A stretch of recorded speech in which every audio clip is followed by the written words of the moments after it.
પંચમહાલ જિલ્લા ભાજપ પ્રમુખની પણ વરણી કરવામાં આવી છે। પંચમહાલ જિલ્લા ભાજપ પ્રમુખ તરીકે મયંકભાઈ દેસાઈની વરણી કરવામાં આવી છે। સાંસદ સહિતના આગેવાનોની હાજરીમાં તેઓના નામની જાહેરાત કરવામાં આવી હતી।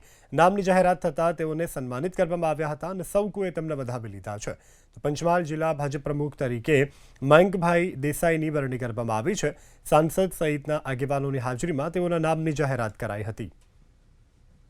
મારા જેવા એક નાના કાર્યકર જે યુવા મોરચાના મંડળના મહામંત્રી તરીકેથી મારી કામગીરીની શરૂઆત મેં કરેલી હતી। 1995 થી હું ભારતીય જનતા પાર્ટીનો કામ કરતો મંડળની જવાબદારી, જિલ્લાની જવાબદારી, જિલ્લાના અનેક સંગઠનના પ્રકલ્પોની અંદર કામગીરી કરતા આજે મને જિલ્લા અધ્યક્ષ તરીકેની જવાબદારી પાર્ટીએ સોંપી છે।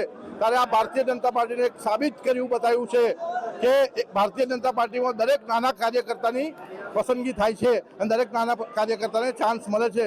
સૌ સંગઠનની ટીમ અને સૌ પીએચ સમિતિના કાર્યકરોથી જિલ્લાના કાર્યકર લગીનના તમામ કાર્યકરોનો હું આભાર માનું છું।